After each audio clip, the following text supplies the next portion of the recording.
Our next panel is refining the referral channel process. It is moderated by one of our dear friends and advisory board members, Richard Aborn from the New York Citizens Crime Commission.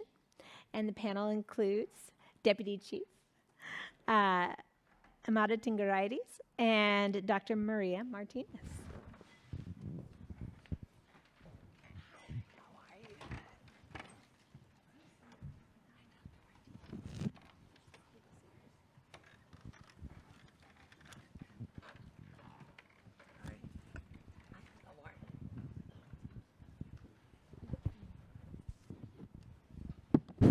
These on?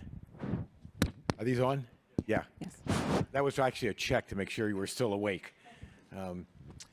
So I am Richard Aborn, as Brett said, with a group in New York called the Crime Commission, and I'm going to be a bit of a player coach here. I'm going to mostly moderate this, but I may step in from time to time to describe some of the work that we do that is relevant. So to get us started right in, this is called refining the referral channel process. We will try and stay within the confines of that assignment, but just by definition, you understand it really is a large topic, so I imagine we'll get into a pretty substantial number of things. So I think we should start out by having our panelists introduce themselves and then describing, as we did in our prep session, what you do. And let's have some real detail about that, because you each do very different things. It's a very interesting approach. And then I will ask some questions. I may even jump in once in a while you're presenting, if that's okay, and ask you a question or ask you to clarify something. So I apologize for that in advance. It's not rudeness, just more efficient. The one thing I would ask is that we just try and avoid acronyms. LA is an acronym-rich environment, and it can be a little bit daunting. I just spent the last 5 years learning all the federal acronyms. I've got those, as long as nobody changes anything, like CP3 to TV, But hey, that's the last change you get. No more. So who wants to start? Chief, you want to start? I'm trying to follow the rules and go in order of the PowerPoint, right? Okay. So whose is that? Who's the That one's mine. Do you want us to dive right into the... Go right in. All right. All right. So you introduce yourself, Terry, and tell us what you do, and then jump right in. Well, thank you so much. My name is Kelly Fisher. I'm the Deputy Director of the Los Angeles County Office of Violence Prevention, and we're housed within the Public Health Department. I'm going to do my best not to use too many acronyms. We actually had acronym bingo in our office at one of our holiday parties, so it's an issue. But we're a pretty new office in the county. We were a very small program for many years, but the Board of Supervisors established our office to help coordinate violence prevention efforts all across the county. And that's multiple forms of violence. And there are so many innovative initiatives, and LA County is so large. We have more than 88 cities, that it takes a lot to coordinate this work. So we're still new. We've been at this since February of 2019. We have a leadership committee of various county departments from multiple sectors, and we also have a community partnership council to help guide our work.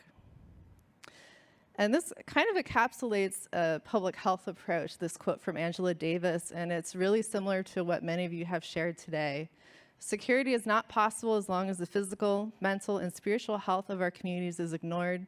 Safety and security require education, housing, jobs, art, music, and recreation. It really takes all of us to solve these issues. We have 6 early implementation priorities. We have a very lengthy strategic plan on our website if you really love to read. There's a lot of wonderful things in there. But these are our priorities right now. The first is to establish regional violence prevention coalitions in each of the service planning areas of the county to develop action plans to address their unique needs. Creating a community accessible open data portal is another priority so that together we can understand the complex circumstances of violence. Expanding the trauma prevention initiative to additional communities is another priority, and that's something I'll talk a little bit more about. Implementing a community-driven crisis response pilot beginning in South Los Angeles is another new strategy that we have, and these are meant to complement all the amazing work that's already going on in the county. Advancing healing centered in trauma-informed systems change. That's how we can equip all of our different departments and initiatives to do no harm and to support our staff to better do this more difficult work. And finally, to shift the narrative about violence and trauma to show that violence is preventable and that it is a public health issue. The Trauma Prevention Initiative is something that we began implementing in South Los Angeles back in 2016, and it's the county's community-based approach to public safety that's place-based. It invests in peer intervention strategies and community leadership and adapted to the unique needs of communities. It's very similar to the City of Los Angeles' Gang Reduction Youth Development Office, which Karen Lane spoke a little bit about this morning. And we were very fortunate last year that the board expanded us to 9 communities. So now in addition to South LA, we're already all the way up in the rural desert Antelope Valley areas in East LA, Puente Valley, and Pomona, and in the South Bay area of Hawaiian Gardens and Norwalk. So this is just a snapshot of some of what this initiative does. Our hospital violence intervention program, we contract with community-based organizations that work with trauma hospitals to engage victims of violence bedside once they've stabilized, so they can link them to case management, hopefully build rapport and get them on a better path and connect them to services. We also have a street outreach and community violence intervention initiative, which also invests in credible messengers with lived experience to respond in community. They respond to violent incidents. They provide safe passage to schools and parks. They do a lot of peace maintenance across neighborhoods and rumor control, case management and peace activation events. This picture is a campaign called Parks Are Safe Zones that one of our gang interventionists in one of our communities came up with.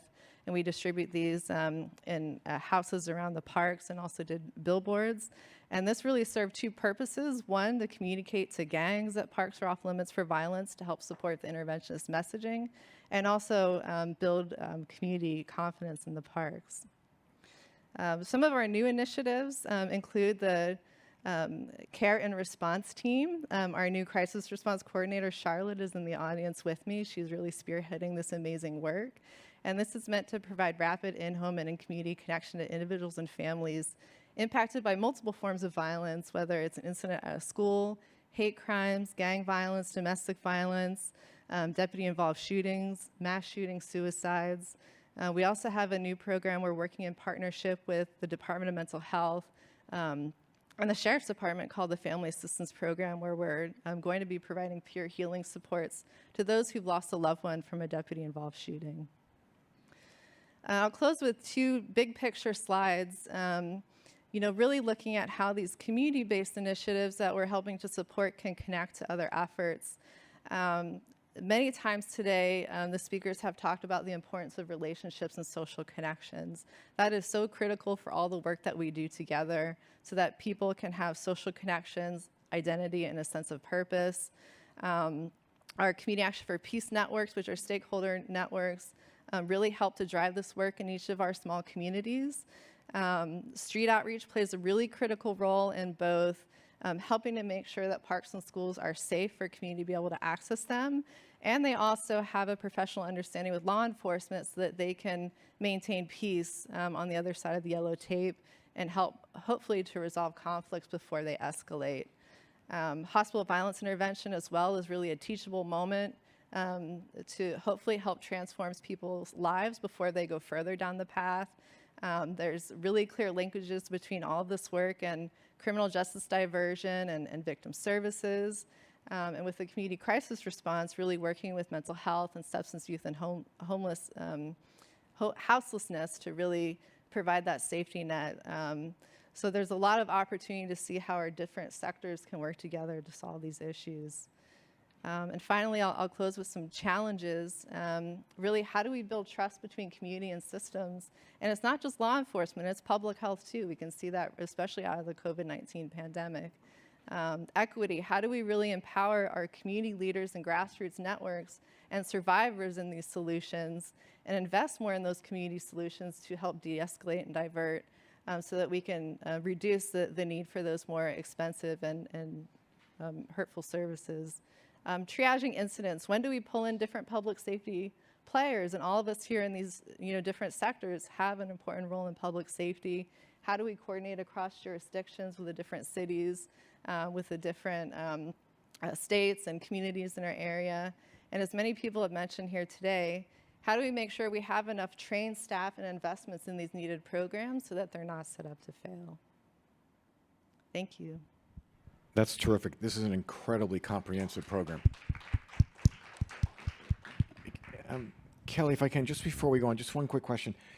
And maybe you said it and I just didn't catch it.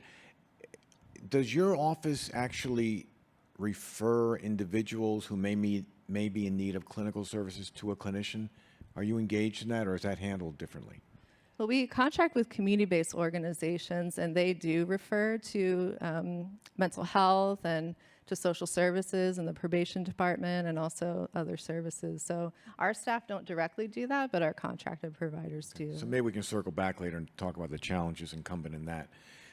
Dr. Martinez? You wanna go? Hello. Yes, good afternoon. Okay. As many of you here probably remember, the incident in Virginia Tech, which it was one of the deadliest mass shootings in U.S. history. So the school threat assessment and response team through the Department of Mental Health was developed as a response to the Virginia Tech shooting.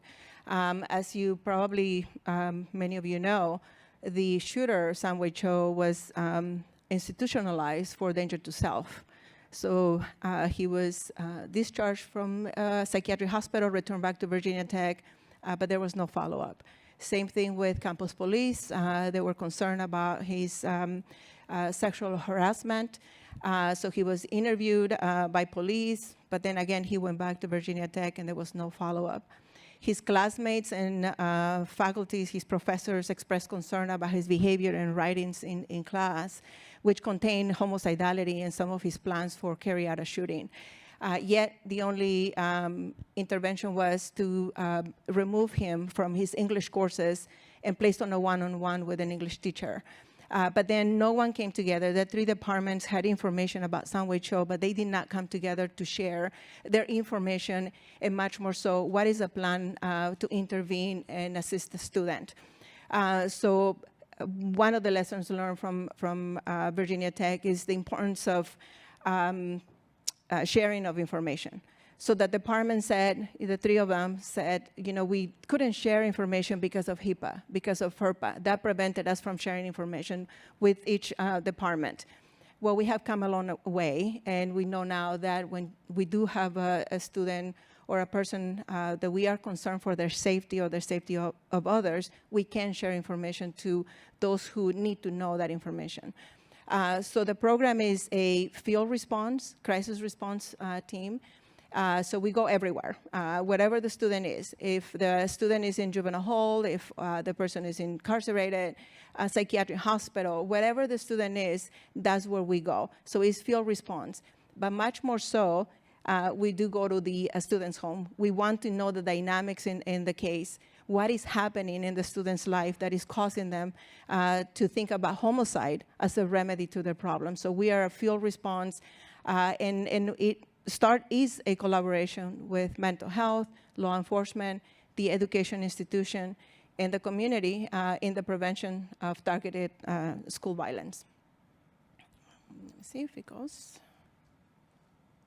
Okay, so this is the STAR model.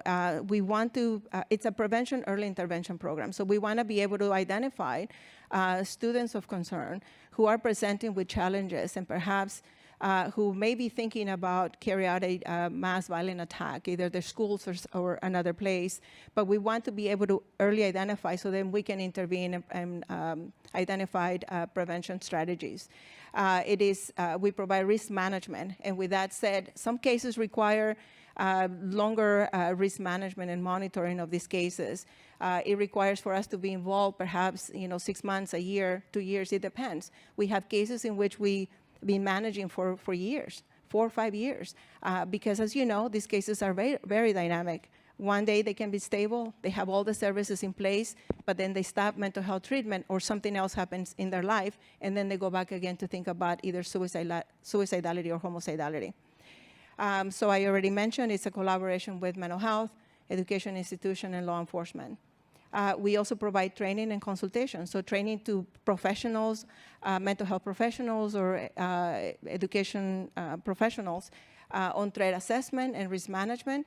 But we also provide education to parents and students and perhaps faculty or teachers on the warning signs. How do they identify when a student is struggling, is presenting perhaps with homicidality? How do they identify? And then much more so, who do they report? So we provide that training as well. And provide consultation. So, those who refer cases to START will do the threat assessment, go back and provide a consultation as to our findings, and then assist in developing a plan, a safety plan, a reentry plan if they will be reentering back into the school, and what will be the intervention. So we also assist education institutions. If they do not have a threat management team, then we provide consultation as to how do they develop their threat management team, who should be in their teams, and so on and so forth. So this is the STAR model. So we assess for immediate danger. We conduct a clinical assessment and collateral interview, because in reality, if we only interview the student or assess the student without really knowing what other information you need from coaches, teachers, parents, social media, boyfriend, ex-girlfriend, I mean, you really don't have a full picture of who the student is if you only interview the student. And so we want to be able to obtain the fact-finding and objective data in order to conceptualize the case.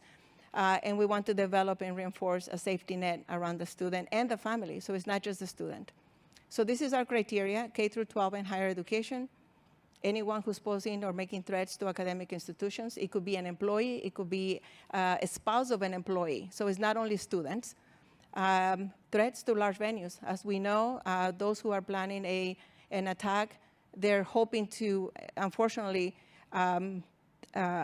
outdo perhaps the body count of the past shooter. They want to increase it. And so we see that concern as well.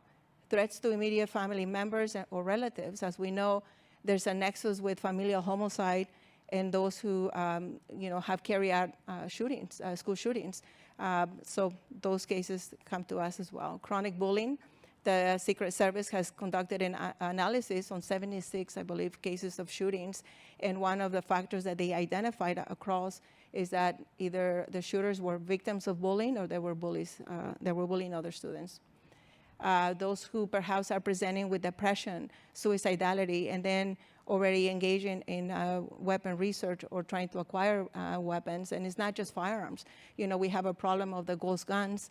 Perhaps they're trying identifying to cause harm by using knives, their car, so explosives. So it's not only firearms that we are concerned.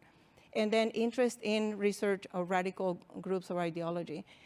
We have seen now a shift in those who are planning a school shooting also identifying with white supremacy. And so why is it that we also take these cases? Because we see similar characteristics of those who are planning a school shooting with those who are engaging in radical ideology. They're disengaged, isolated, perhaps depressed. They feel that society has, perhaps done them wrong. They're not successful in school or they're not successful with employment. So similar characteristics that we see. And so our interventions is we're hoping that by us getting in a case and bringing those resources around the student, and again, this is a community effort. It's not only START, and it's not only mental health, but we want to be able to stop the student from moving forward with their plans. We want to be able to surface the level of threat by conducting a threat assessment, providing that information to those who refer to START, and develop a safety net. And then again, the dynamics, family dynamics, for me, that is what tells you why, again, what are the triggers, what are the reasons, what are the causes that a person or a student is thinking about homicide. And we want to be able to mitigate or eliminate the threat. And again, we say mitigate because in not all the cases you're able to say, okay, this student will never think about carry out a mass violent attack. So sometimes, again, we're only able to mitigate, and that's why we continue to work on the case long term. And we want to be able to establish a comprehensive safety net. Chief, just before you go, may I ask her one follow-up question? Dr. Martinez, can we go back to your slide? You don't have to physically go back, but go back to your first slide about START, because you bulleted out one thing which I think in some ways is the holy grail of all of this, which is I think it was the second bullet. You mentioned early identification. I did a 6-year project in Columbia with MIT and Harvard looking at the 3 largest and the 3 smallest cities in Colombia, trying to identify early factors that would indicate some violent tendency. We struggled really hard, and we had a big team down there.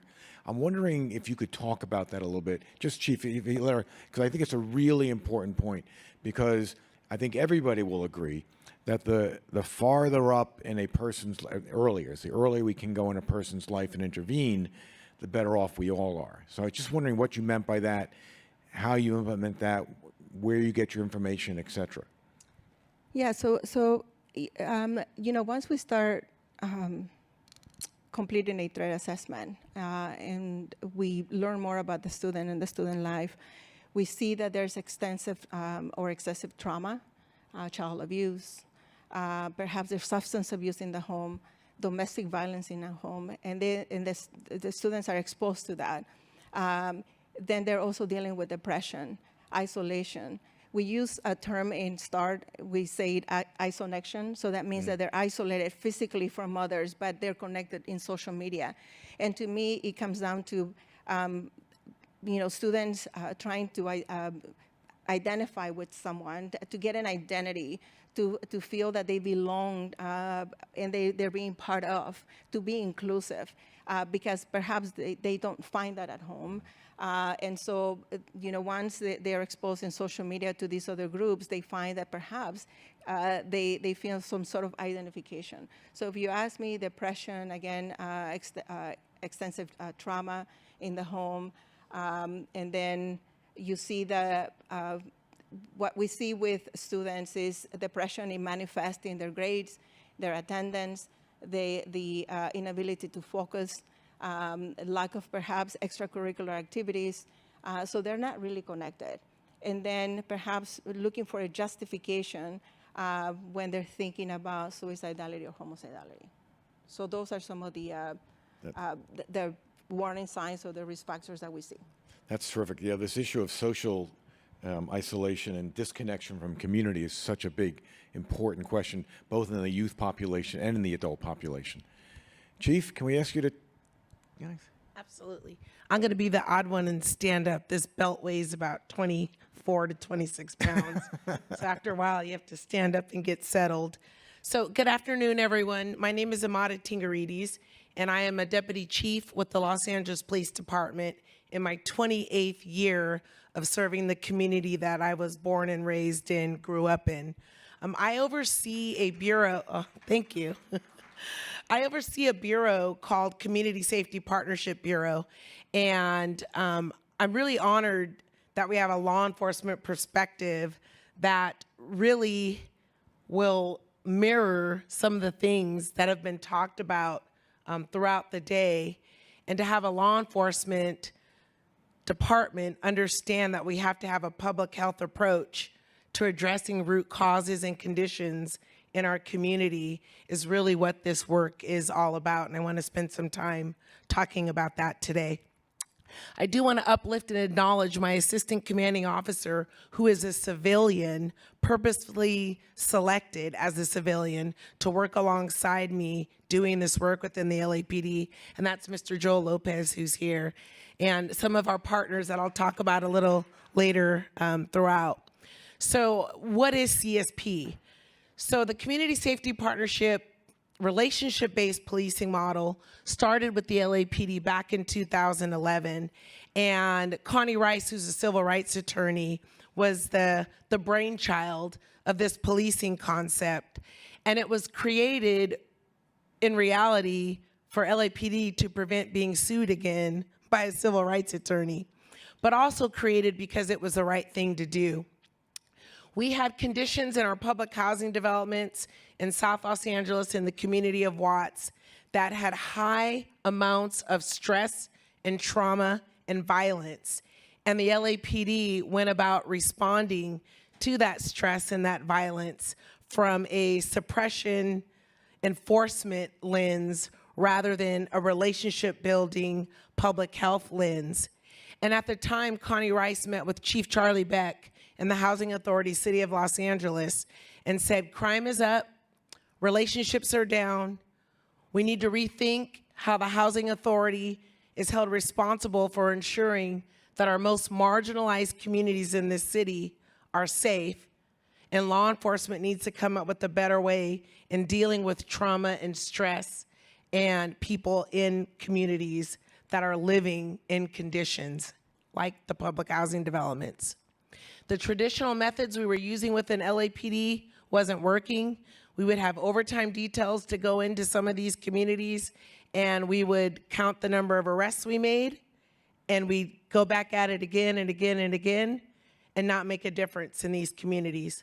From 2001 to 2011, there were 70 homicides between 3 public housing developments in the community of Watts. And when you think about Bill Bratton saying it costs $1 million to investigate a homicide, within a 10-year period, that's $70 million spent on being reactive rather than proactive in our communities. So we partnered with the Housing Authority, City of Los Angeles. A huge partner in helping us lift this program was the mayor's office, and the Gang Reduction and Youth Development till this day is still a huge partner in the work that we do in our communities. We partnered with, of course, Civil Rights, Connie Rice, who still to this day holds us accountable, and I'll talk about that a little later. And we also have a partnership with our city attorney's office and our Children Exposed to Gun Violence. Actually, it's now Children Exposed to Violence program, and I'd like to uplift Virginia and Laura Drino, who are here today, who are our partners, along with Children's Institute, and I'll get into a little bit of that later as well. But our primary mission first was to allow a nonprofit organization, the Urban Peace Institute, do an assessment on the communities, find out the strengths, the needs, the existing resources, the existing schools, and some of the concerns in the community. They also created focus groups and asked the community, how do they want to be policed? What don't they like about the police? What are the missing resources in these communities? And they created blueprints. And the LAPD utilized those blueprints to begin to work in these communities and uplift the community voice as we began to work through a truth and reconciliation process with the community to be able to build those relationships and begin to partner with resources to make it safe in these communities. In 2020, the chief made the decision to expand this policing philosophy and create a bureau. This was such a critical time for law enforcement. George Floyd had been murdered. People across the country were asking for accountability for law enforcement. They were asking for law enforcement to police and work in communities different. At the same time, UCLA had done an assessment and a study on this CSP policing philosophy. And in 2020, that assessment came out. And what the assessment said about the CSP policing philosophy was that trust had been built over a decade, violent crime had been reduced, but the LAPD had much more work to do to embed this philosophy beyond the communities that they were in, but to change the culture of how we work and police within the LAPD.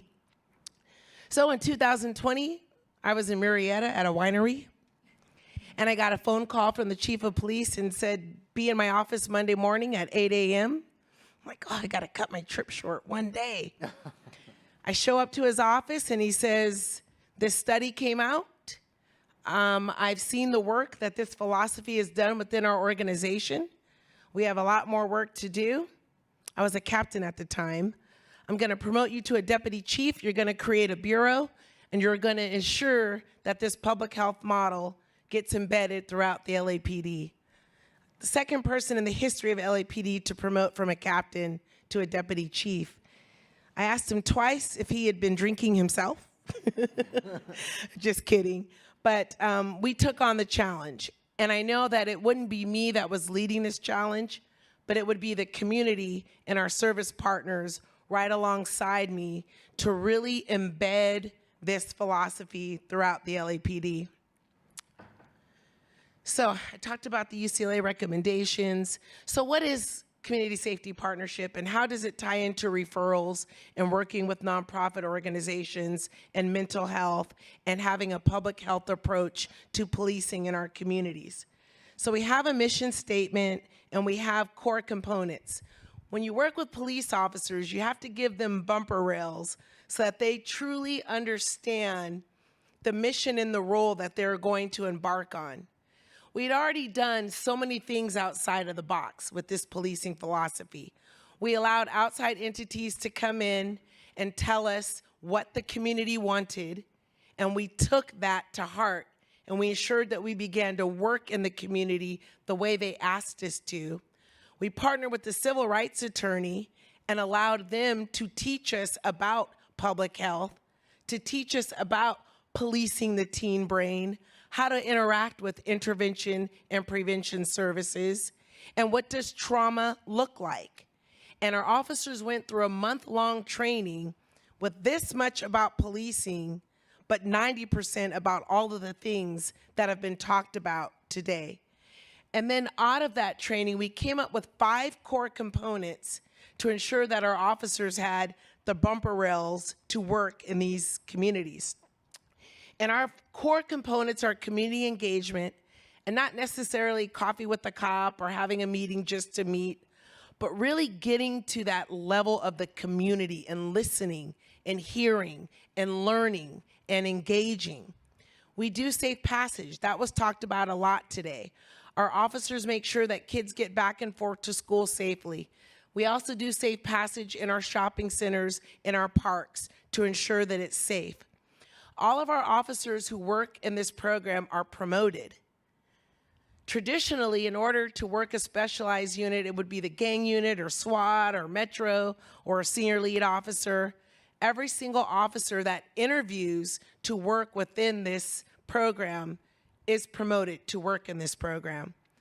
And so I wanted to mention that because that's a cultural change within our organization to uplift that this work is important and community engagement is important. Enhancing community capacity, public safety, and wraparound programming. So based off those 5 core components, these officers agree to work in these communities for a minimum of 5 years. That way they build the relationships, they know who the people with the license to operate are in the community. They know who their intervention and prevention workers are. They know who their service providers are, and they are invested in this community. When we started this in 2011, we never had an officer leave unless it was for a promotion or a retirement. We still have officers working in these communities that started in 2011. And we've had approximately 600 officers at some point in time go through our program and branch back out through our department to teach this philosophy. We have a manual now that's available. We have a website, www.lapdcsp.org. We have talked to law enforcement agencies across this country, and they've all asked, how did you do this? How do we implement this? How do we create this? So we created a manual, very different from the traditional LAPD manual, where we talk about trust building. What is it? How do you do it? Truth and reconciliation. What does that mean? Is it actionable? It's okay to say, I'm sorry, in a uniform, and to have dialogue and open conversation. There's an operations component to our manual. How do you deploy officers? What is their mission? How do you walk a footbeat? How do you engage? How do you listen? How do you learn to listen? So having that manual really solidified our engagement and what CSP is doing throughout our department. And now there's a lot of items in that manual that are utilized for promotions throughout our department, which continues to embed this philosophy. I won't really go into this because I know my time is nearing, but Not only do we have the officers engaging in these neighborhood engagement areas, we have our community members engaging as well. We created a community safety advisory council in which we asked our council district offices to chair. Now imagine that. Police officers working with the council district offices, working with the schools, the churches, the nonprofits, with the shared accountability and responsibility in these communities.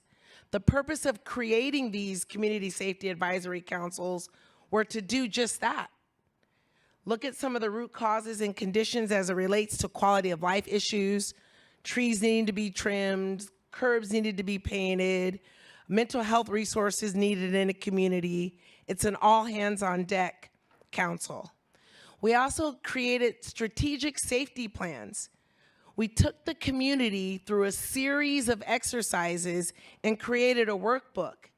And in that workbook, we taught the community what is crime prevention through environmental design. We taught the community our SARA model, scanning, analysis, resources, assessments. They understand our language and we understand theirs. Once they went through our site safety plans, we did crime prevention through environmental design walkthroughs. We did it in the daytime, we did it in the nighttime. Officers were in plain clothes along the community, alongside the council districts and our partners to identify some of the environmental flaws in our community, and then we held each other accountable to address those issues. I want to end with this. This is a relationship-based public health policing model. We didn't start this off to try to reduce crime. We started this off to try to build relationships and trust between law enforcement and the community. We're in our 12th year of this policing model, and we've had continual years of violent crime reduction numbers in some of the most violent parts of our city. And it's not because we went in from a suppression, arrest perspective, but we went about it from a holistic, all hands on deck partnership approach. And with that, we ended last year in our community safety partnership sites down 70% in homicides. We had an increase in our rapes, and those were all family related, not stranger rapes. We ended 9.8% down in robberies, 10.4% down in aggravated assaults. The most compelling reduction, which helps stop the cycle of trauma and stress in communities, is shots fired and victims shot. And in 2020, when we saw an increase across the city in our violent crime, we saw decreases in shots fired and victims shot in our community safety partnership sites. We also had decreases in our property crime. And I think with that, back to you. Chief, thank you so very much. That was terrific. I have to say, yeah, that was really fantastic. I'm very fortunate. I know Connie Rice quite well. We've worked together with LAPD, and I have to say, she is the only civil rights litigator, makes her a living doing litigation, that went out to put herself out of business. And that's what she did. It was just remarkable, the effort you all put into this. I wonder if I could ask you two questions that may be particular to policing, if I may. Where there are people with a law enforcement background sort of to my left. This table not as much, and I'm not sure about some of the folks over here. But I want to ask, Heidi's actually secretly a cop. I'm no longer secret, sorry. Oh, there you go. Yeah, I have to say where you are. So I want to ask you two things that are particular to policing, but one of them harkens back to a question Brett asked, and that you actually mentioned here, which is about institutionalization. John Timoney, a very, very, very famous, well-known officer, commanding officer in both New York and in Philadelphia, he was commissioner in Philadelphia, once famously said that the truest test of a leader is not what you create, it's what you leave behind. Here are the questions. In policing, you talked about providing bumper rails to the cops, and I think I know what you mean by that. That's really important in policing. But in policing, the name of the game is metrics. It's CompStat, it's metrics. I'm just curious, in this kind of initiative, you're not measuring summonses or violations or arrests or stops or interrogations, none of that. What are you measuring, and how do the cops know what you're measuring, and how does that impact their behavior? Because that seems to me to be a really critical component of the success of something like this. That's a great question. And when we first started, it wasn't easy. I got a nickname of being the most liberal cop in LAPD. I was called a social worker with a gun. This isn't gonna work. That's crazy. It's gonna crash and burn. But you have to do things different. And I see Chief Thomas here in the audience in the work that he did on LAPD, and he came on 15 years before I did, and he's chief at USC, now chief at UCLA. And I think you'd say we were banging our head up against the wall and doing the same thing over and over again in these communities, and we needed to do something different, right? And so getting the officer to understand that the community is who we serve, and that in order for us to make change in a community, we have to uplift that voice, or we're not going to improve and we're not going to change. And one of the things that we did prior to this concept was work in 2005 and 2000. In 1992, there was 1,092 murders in the city of Los Angeles. That's 1,092 murders. And what's the population? In 1992, 4 million. Yeah, 4 million. Okay, 4 that's million. 3.5. Yeah. Yeah. That's a huge ratio. We had to do something Yeah, different. yeah. And intervention and prevention was a huge part of that. But getting officers to understand the why, the prevention, the trauma that these families go through, getting them to begin to humanize these communities makes it safe for them. I have not had an officer involved in a shooting that's in my CSP sites. Our uses of force are down. Our arrests are down. And I truly believe it's because there's relationships built. To have uses of force down in some of these communities is that relationship. Huge. And when officers see the power of being strategic about removing someone from the community that may have committed a crime, and they know about that person because somebody else came to them and said, here's where the gun is and here's who did it, that empowers them to continue doing work like that. And are So- they reviewed on things like that? What's that? At year end, are they reviewed on things like that? Does Yes. their commanding officer review those I sorts do. of? Yes. We've created, so the LAPD has a ComStat Right. process. We created a community-based evaluation in which my questions aren't about crime numbers and arrests. My questions are about your trust-building efforts, your engagement efforts. I didn't get to talk about this, but we have over 23 youth programs that the officers are engaged in or have created in the past 12 years. And they're evaluated on their ability to communicate and build relationships and partner. Just the other day, I was talking to Laura Drina from the city attorney's office.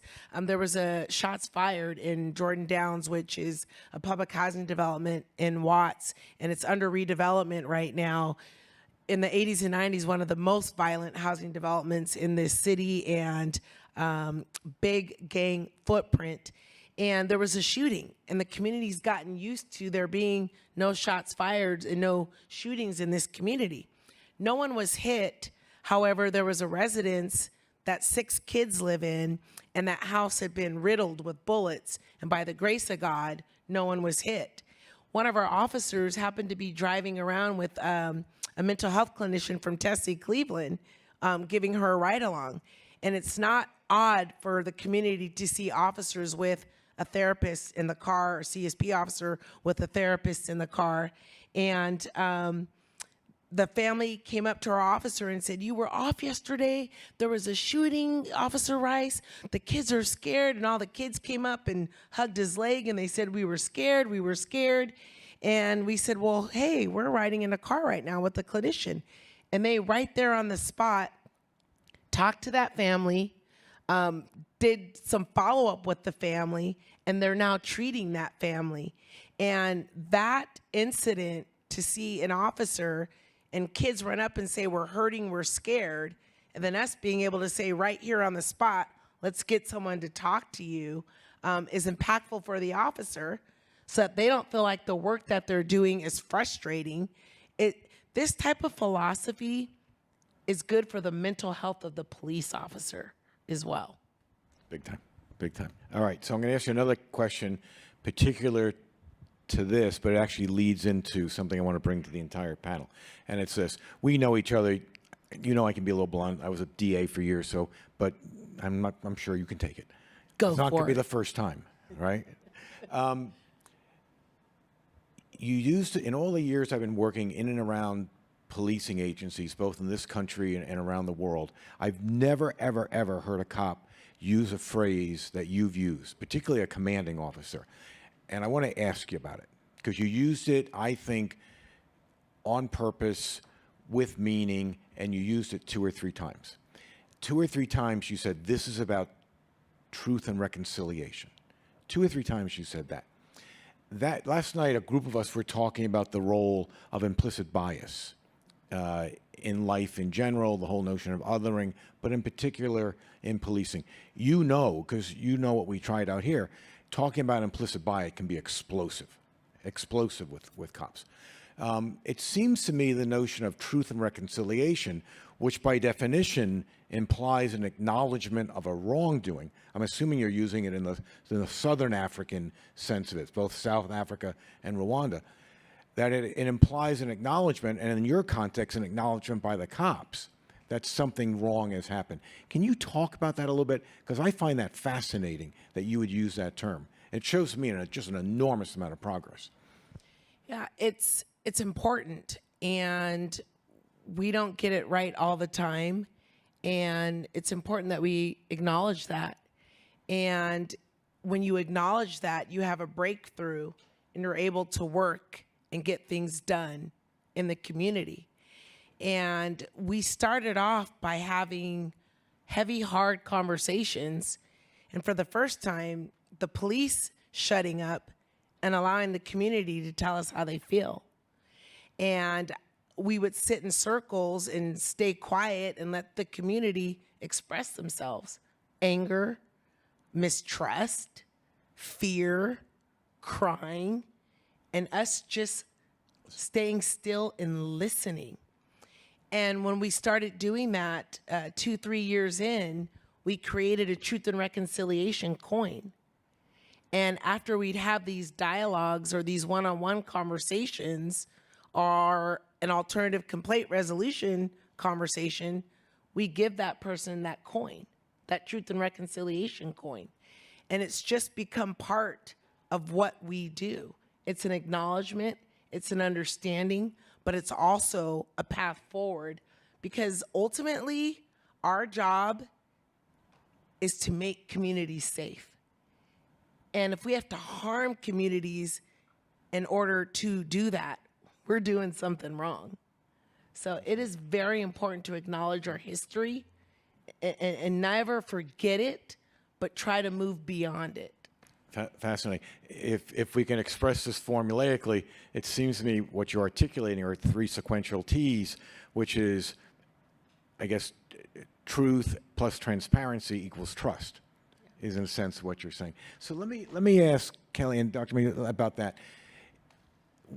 In this space, whether you're talking with clinicians, whether you're talking with policymakers, whether you're talking with people in law enforcement, the coin of the realm is trust. Show me a successful relationship between a clinician and a participant that's not based on trust, and I will tell you to your face, you're showing me a false relationship. It is based on trust. I'm wondering how, in a real way, don't just say we go out there and we talk with one another. How do you really build trust in this space? There's enormous distrust between police and communities now. There's enormous distrust between communities and government.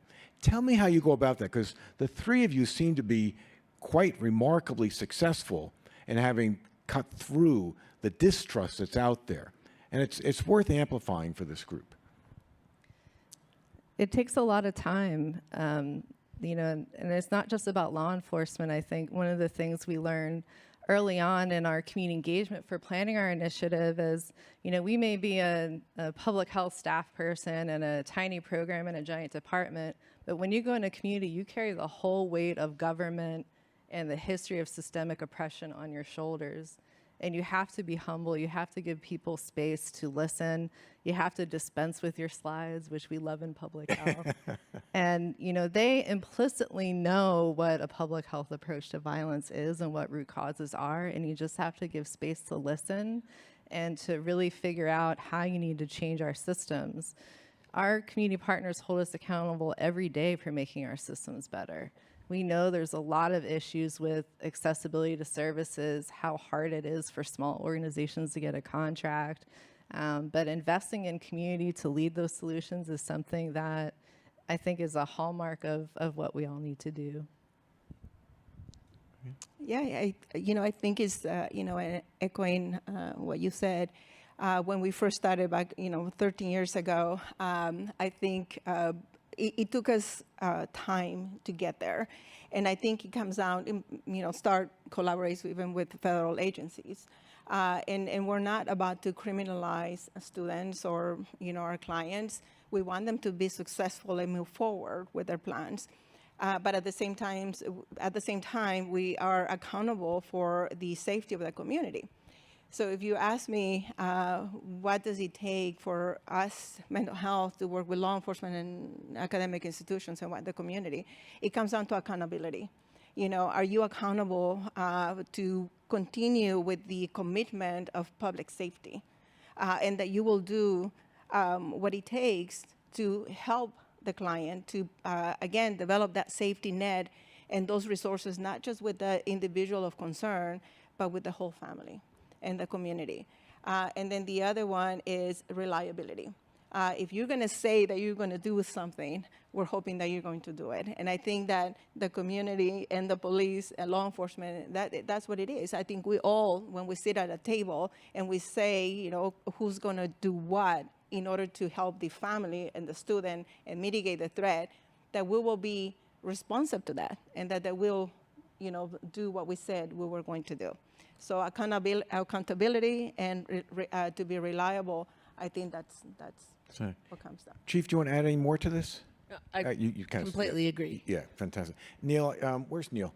Neil, I'm sorry, I did everything but write down what time we're supposed to end. How much time do we have?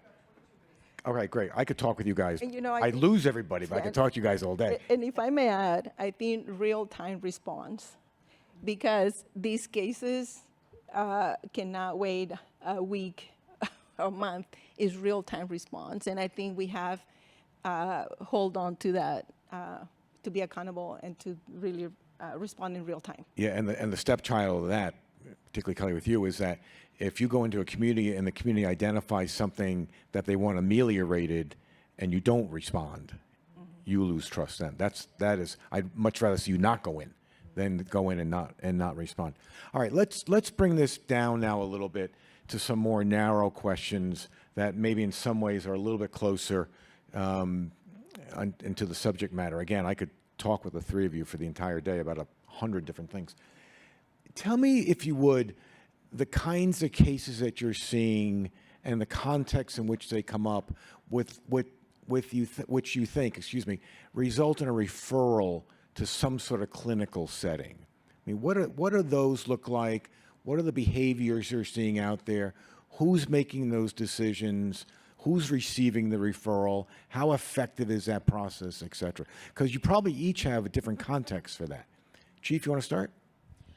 I'll start, and I think I'll focus on our partnership with the Children Exposed to Violence with the Children's Institute and our city attorney's office. When we first started, I talked about giving officers bumper rails. We needed to come up with a way that officers understood the purpose of the referral and that they would feel empowered and understand that making that referral helps make their jobs easier. And we had this opportunity to have someone respond to a critical incident, a shooting, a homicide, a robbery, any critical incident that creates trauma in our community, and to have someone respond within 24 hours to provide services to a family. And so I remember we were talking with Laura Drino, and we're like, well, officers love things in their pockets. Like we have little pocket cards and cheat cards, and like this is like our go-to. You see a cop go like this, like it's not bad. It's like, ooh, I got something. And so we came up with the idea of creating these pocket referral cards for officers to fill out, and then they were supposed to take the card, put it in the watch commander's office, and then someone from the city attorney's office would come to the watch commander's office to get that referral. Part of that process too was ensuring that Laura Drino from the city attorney's office got every single crime report that occurred in that community. And she'd wake up every morning, drink her coffee, she still does, and she reads every single crime report, and she scours it to ensure that in case there wasn't a referral and we missed something, that she's looking at it to find out if there are any children or families that had been exposed to violence. So we started that two-part series where the officers would complete the referral and then Laura would get the crime reports. We have developed a relationship so much so now that we don't really use the referral cards anymore. The officers are calling Monday through Sunday from 1 in the afternoon to 2 in the morning because they understand that that referral and that resource is there. We also have, and that's for the mental health, the clinicians, the outreach workers to respond within 24 hours of a critical incident in our communities. We also partnered with Tessie Cleveland, that's part of that package, and the officers have gotten used to those clinicians and those workers to where they reach out and there really isn't a referral for that. We do have the 311 app for quality of life issues, for bulky item pickup, for graffiti removal. There's an app on the officers' phones. They understand how to utilize that. But knowledge is power. And when you're a police officer and you're responding to radio calls and you're dealing with people's personal lives, it's hard to forget that important link in that connection. So it's educating them and figuring out a referral process that works where the officer is going to do it and not miss a beat.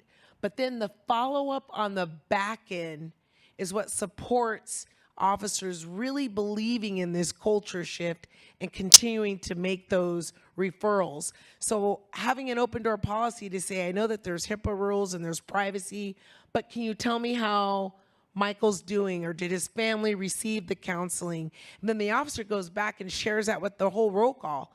Guys, if you call this number or fill out this form, they will come and help this family. So it's repetition as well. Is JT still here? Yes. What was one of the core components of CompStat? Relentless follow-up, right? You said it twice, right?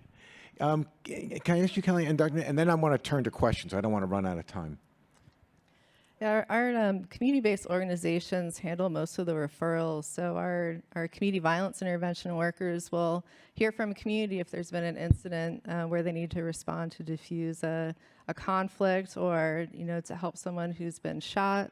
But they'll also get a referral from law enforcement, and these work in parallel. They're not collaborating on scene, but they're working in parallel, and that's to really preserve the safety and credibility of those intervention workers who, if they're seen as snitches, could be very, very dangerous.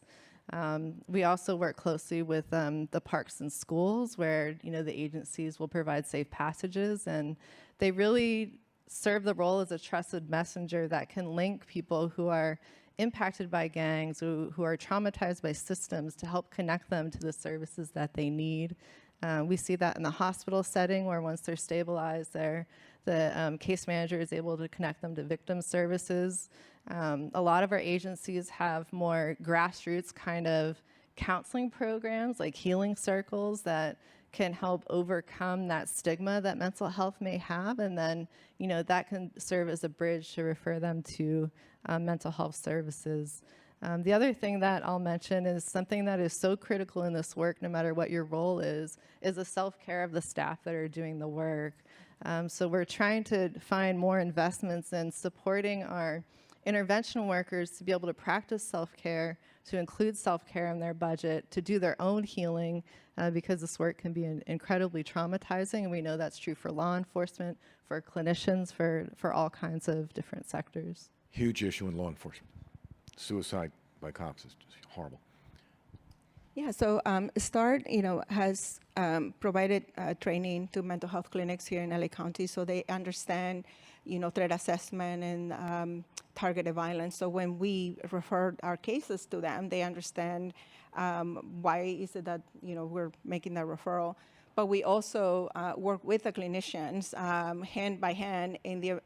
Not everyone welcomes our referrals, our cases, because one, perhaps they do not know, or they feel that they fear the liability. But we work hand in hand with them so that they have a question or they have a concern in regards to our case. They know that STAR will be working with the student or with a client along with them. So it's not just going to be the liability just on them. So we do extensive follow-up. The way we follow up on our cases is communication with the school, communication with the family, any other perhaps collateral interviews that we might get when we conduct the threat assessment, a psychiatrist, and the therapist. So that's how we follow up. If all of them communicate that our client is doing well, then we'll continue to monitor. But in the moment one of them says, Johnny stopped coming to treatment, or we have a concern about Johnny, then we go back again actively on the case. So that's how we monitor those cases. But if you ask me again, some of our cases are very complex. Not only, we see students who are planning perhaps a school shooting, but those, again, who are engaging in radical ideology. And so Life After Hate will be one of them, faith-based organizations. And if you ask me, mentorship groups or programs that can actually expose our clients to a different lifestyle, perhaps, or a different, more positive way of life. So those are some of the programs that we reach out to. Fantastic. Are there questions in the audience? I don't want to run out of time. Heidi, should we just give you the mic? Heidi's a designated questioner.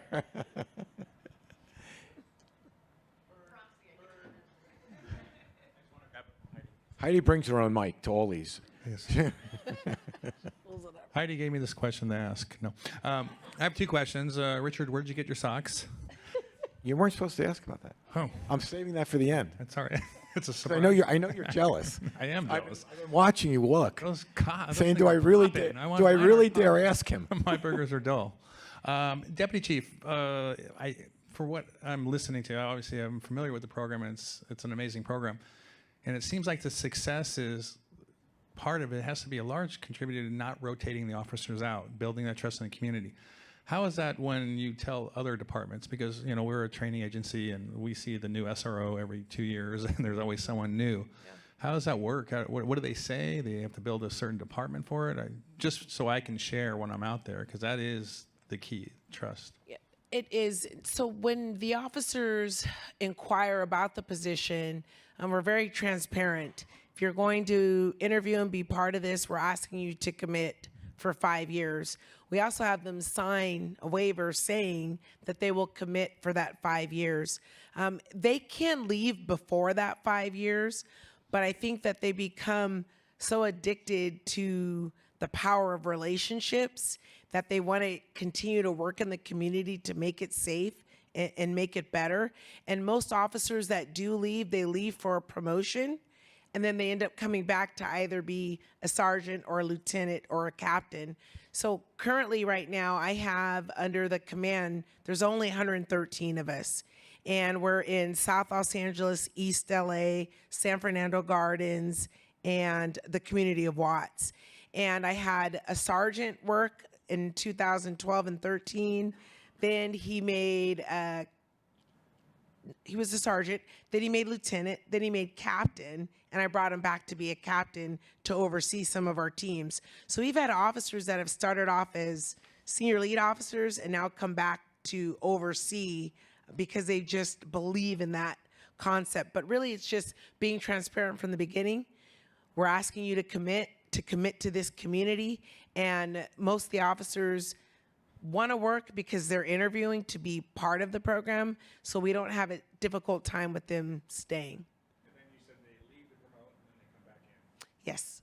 Yeah, and they come back in if I have an opening. Like when we created the bureau, I needed to create a whole administrative staff to support the operations. And so now they have an opportunity to work different ranks within a bureau now, so that they find themselves wanting to come back to interview for vacancies.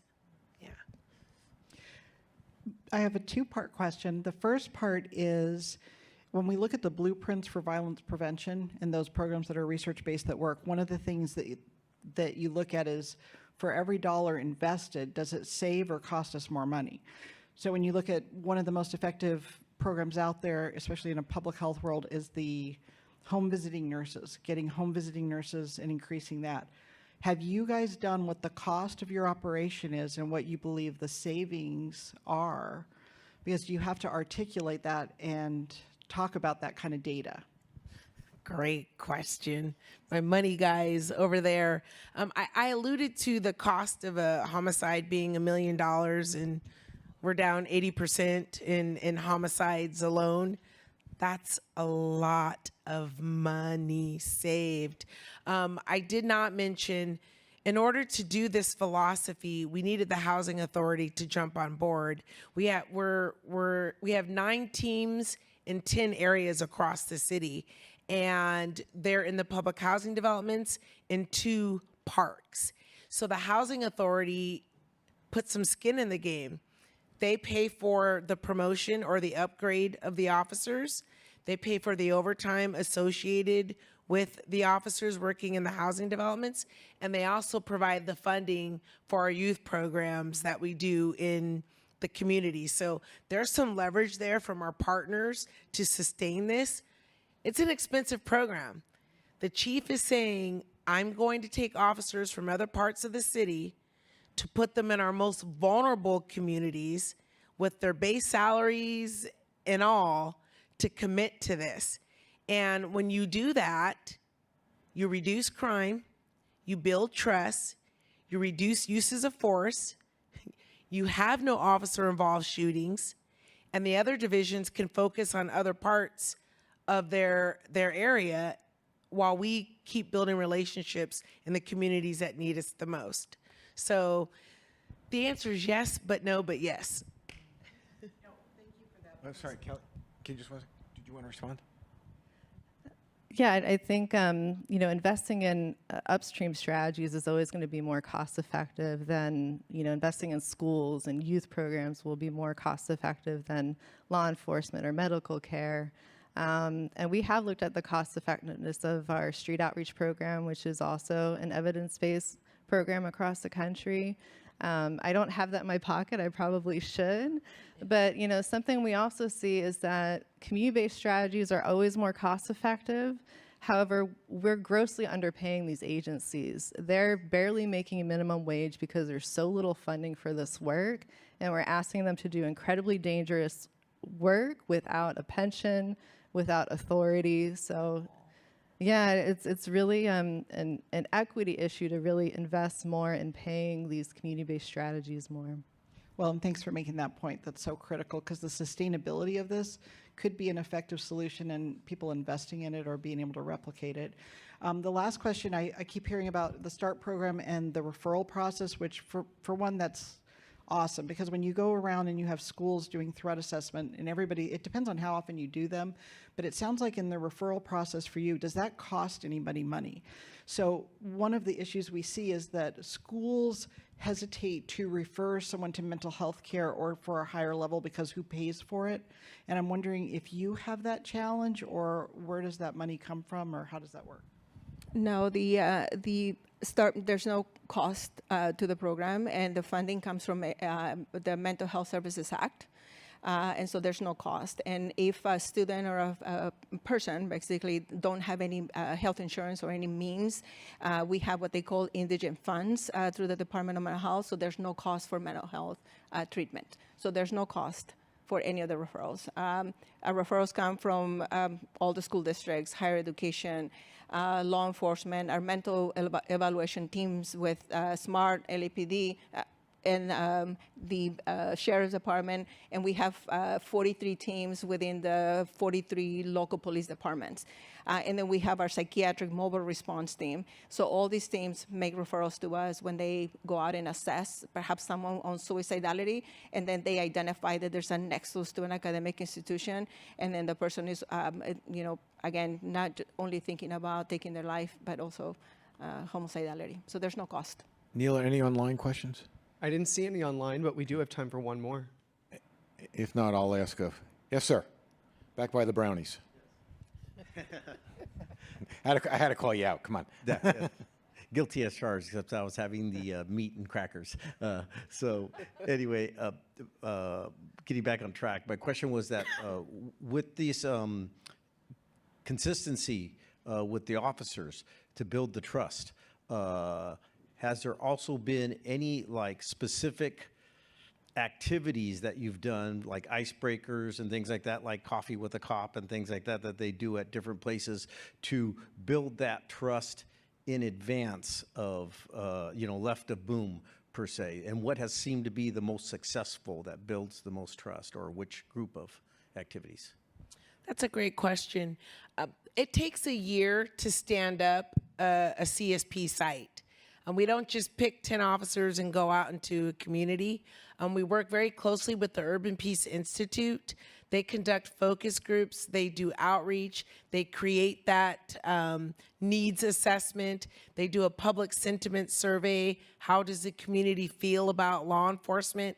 All of that engagement and outreach happens a year before an officer even steps foot into these neighborhood engagement areas, and that is done independent of us. We are brought in once those assessments are done. We then meet with those focus groups.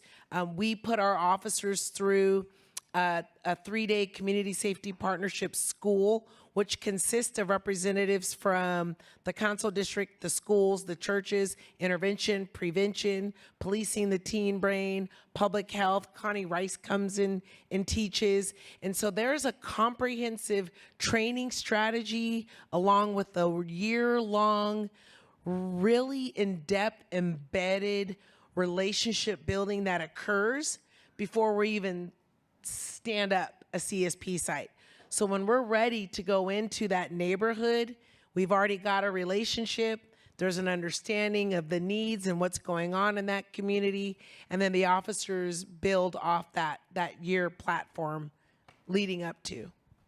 Okay, so we have 2 minutes left. So we're going to do a lightning round, okay? So without using the word resources, and in 45 to 60 seconds, that's a lightning round. That's a lightning round. Tell me your biggest challenge, but don't say resources. Everybody says resources. What's your biggest challenge, each of you? Wow. Okay, Stump the panel. I can't use the word resources. No, you're barred. Biggest challenge? Okay, biggest challenge. Changing culture, That's what I thought you'd say, yeah. collaboration, accountability, and the speed at which that all happens. Fantastic. Kelly, Dr. Matias? I would say meaningful community engagement, doing it right and doing it long term, and changing our systems so that our community leaders and grassroots organizations can really be empowered to play a role. Mental health clinicians that can address the complexity of these cases. And now we're facing another challenge, which is telehealth. In my opinion, our cases, like I said, they're very complex. So conducting psychotherapy with someone who's, again, extensive trauma and what have you over the phone, I don't know if that's the most adequate treatment. So in my opinion, it's more intensive, face-to-face interacting with the client and the family, basically. So let's thank the panel, not just for being good panelists, but for this incredible work that they do. Thank you. Thank you.